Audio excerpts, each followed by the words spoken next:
যে পুলিশের অফিসারদের অর্ডারগুলো বেরিয়েছে, ট্রান্সফার অর্ডার বেরিয়েছে, তাতে দেখতে পাচ্ছ অভিষেক বন্দ্যোপাধ্যায়ের খুব কাছের কিছু মানুষের তাদের ট্রান্সফার করা হয়েছে তমলুক জেলাতে, বা সেই জেলাতে যেখানে নন্দীগ্রাম বিধানসভা আসে।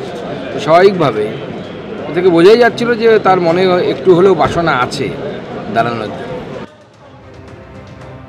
তৃণমূল বিজেপির বাকযুদ্ধ একেবারে চরমে পৌঁছেছে, কেউ কাউকে 1 ইঞ্চি জায়গাও ছাড়তে রাজি নন। যেমন কল্যাণ বন্দ্যোপাধ্যায়, তৃণমূল সাংসদ, তিনি বলছেন যে যতদিন নরেন্দ্র মোদী আছেন ততদিন বিজেপি আছে, আর মমতা বন্দ্যোপাধ্যায় যতদিন আছেন ততদিন পর্যন্ত কেউ কিচ্ছু বদলাতে পারবে না।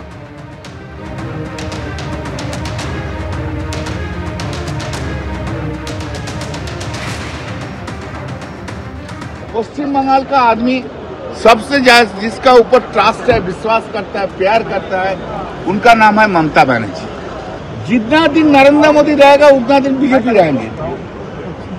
जब नरेंद्र मोदी नहीं रहेगा बीजेपी बोल के कोई कुछ नहीं रहेगा, वो पार्टी क्षमता से चला जाएगा। 2014 से पहले कोई समझा था कि नरेंद्र मोदी आएगा, नरेंद्र मोदी इतना दिन रहेंगे, और नरेंद्र मोदी जब आया 2014 में, अभी तक उनका चल रहा है। जब तक मोदी जी है तब तक बीजेपी है, तब दिन उनका रुआब हम लोग का सुनना होगा। और मोदी जी जब नहीं रहेगा, बीजेपी भी नहीं रहेगा, तब तो छोड़ो, बात छोड़ो, बीजेपी तो चला ही जाएगा, पद्म फूल नहीं फूटेगा किधर। ऐसा है हमारा ममता दी है, जब तक ममता दी है वो कोई कुछ नहीं बिगाड़ने नहीं सकेगा। এদিকে বিএলও ভাতা নিয়ে কমিশনকে ফের চ্যালেঞ্জ ছুড়ে দিয়েছেন অভিষেক বন্দ্যোপাধ্যায়। তিনি বলছেন বাংলার যা বকেয়া রয়েছে সেই নিয়ে কমিশন যদি কেন্দ্রকে চিঠি দেয় তাহলে বিএলওদের ভাতা বাড়াবে সরকার। বাংলার 2 লক্ষ কোটি টাকা পাওনা রয়েছে, কেন্দ্রকে চিঠি দিক কমিশন। কোন আইনে বাংলাকে বঞ্চনা করা হচ্ছে? 50% টাকা ছাড়তে বলুক কমিশন। আর কমিশন চিঠি লিখলেই বিএলওদের 60,000 টাকা ভাতা দেবে সরকার।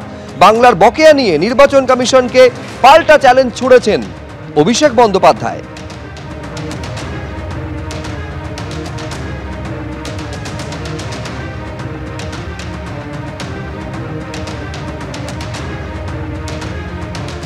এবার ইলেকশন কমিশন একটা নোটিফিকেশন ইস্যু করেছিল আজ থেকে ঠিক 3 মাস আগে, অগস্ট মাসের 2 তারিখে, যেখানে বিএলওদের পারিশ্রমিক যেটা 6,000 টাকাটা বাড়িয়ে 12,000 টাকা করেছে।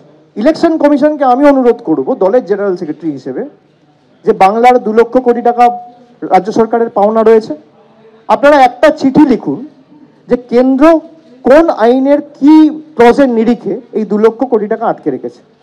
এর মধ্যে যদি 50% টাকা, আমি 100% বলছি না, 50% টাকা অর্থাৎ 2 লক্ষ কোটি টাকা আজকে প্রাপ্য, 1 লক্ষ কোটি টাকা যদি কেন্দ্র সরকার ছাড়ে, যেখানে ইলেকশন কমিশন অর্ডার করে বিএলওদের পারিশ্রমিক করেছে 12,000, তৃণমূলের সরকার 60,000 টাকা দেবে। খালি এই চিঠিটা লিখুক, টাকা না ছাড়লেও আমরা টাকা দেবো। খালি নির্বাচন কমিশন চিঠিটা লিখুক, তার 24 ঘন্টার মধ্যে প্রত্যেকটা বিএলওর অ্যাকাউন্টে টাকা ঢুকবে।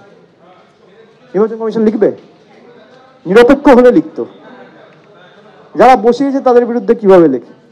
ছাগলে কিনা খায়, আর এই ধরনেরই প্রবাদ বাক্য বলা দরকার।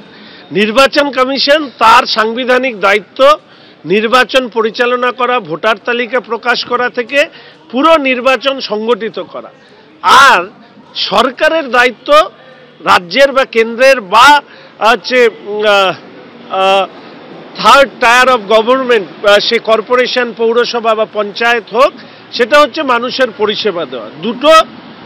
দুটো ভিন্ন দিক, ফলে এদের মধ্যে মিল করিয়ে দিয়ে বক্তব্য রাখাটা আসলে ওনার রাজনৈতিক নির্বুদ্ধিতারই পরিচয়। সিইও দপ্তরে শুভেন্দু অধিকারী ডেপুটেশন জমা দেওয়াকে কেন্দ্র করে ধুন্ধুমার পরিস্থিতি তৈরি হলো আজ। বিজেপির পরিষদীয় দলের নেতৃত্বে শুভেন্দু অধিকারী যখন ডেপুটেশন জমা দেওয়ার জন্য সিইও দপ্তরের ভেতরে প্রবেশ করছেন, তখন তৃণমূলপন্থী বিএলওরা গো ব্যাক স্লোগান দিতে থাকেন। সেই সময়ের ছবি আপনারা দেখছেন, একদিকে শুভেন্দু অধিকারী ডেপুটেশন জমা দিচ্ছেন সিইও মনোজ আগরওয়ালের সামনে, ঠিক অন্যদিকে তখন শুভেন্দু অধিকারী উদ্দেশ্য করে লাগাতার গো ব্যাক স্লোগান দিচ্ছেন, এমনকি ব্যারিকেড উপড়ে ফেলারও চেষ্টা করেন এই তৃণমূলপন্থী বিএলওদের সংগঠন। ছবিটা একবার দেখুন।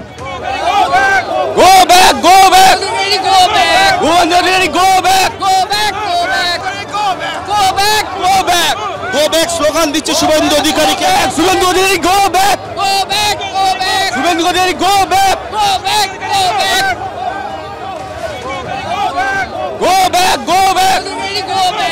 Wandereri, go back! Go back! Go back! Go back! Go back! Go back!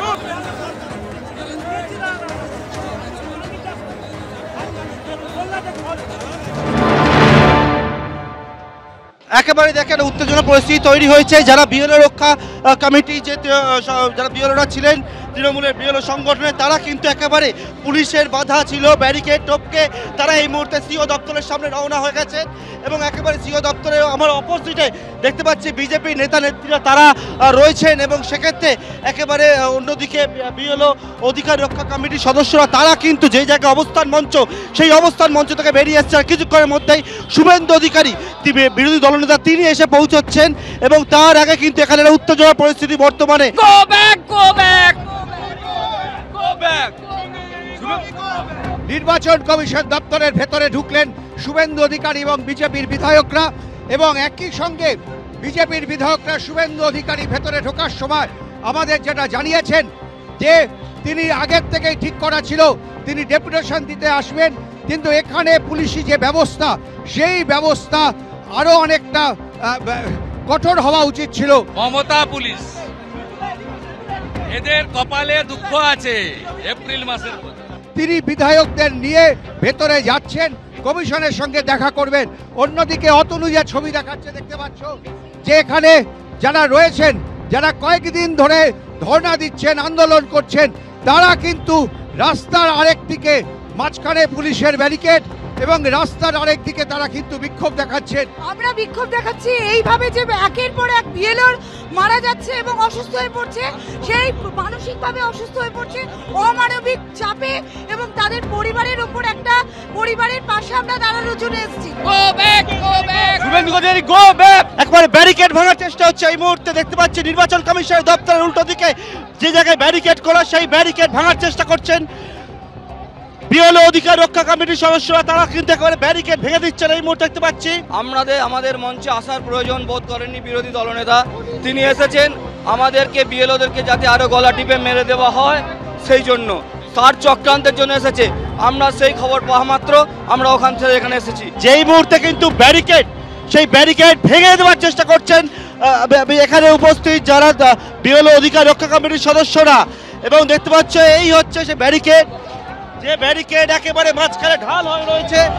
একদিকে হচ্ছে নির্বাচন কমিশন দপ্তর এবং তার মাঝখানে ব্যারিকেড, সেই ব্যারিকেড ভেঙে দিচ্ছেন, ভেঙে নির্বাচন কমিশন দপ্তরের দিকে যাওয়ার চেষ্টা করছেন। এখানে আমি বর্ধমান থেকে এসেছি।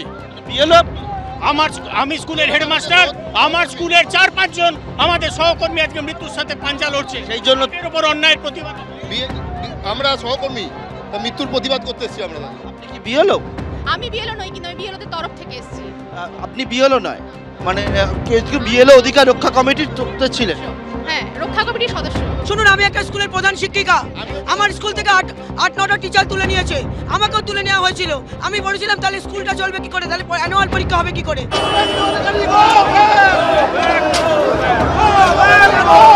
এই মুহূর্তে কিন্তু যত সময় যাচ্ছে তত বেশি বিক্ষোভ বাড়ছে, এবং অন্যদিকে পুলিশ প্রশাসনের পক্ষ থেকেও আরো কড়া নজরদারি করা হচ্ছে। এতদিন আমাদের শিক্ষকরা মারা গেছে এসআইআর এর প্রচন্ড চাপে।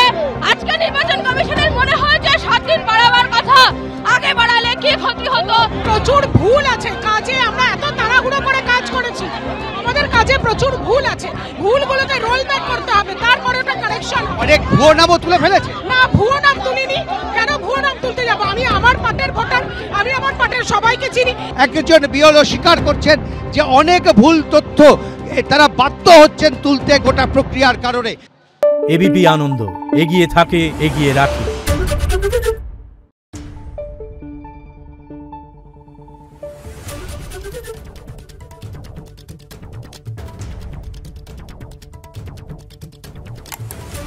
Thank you.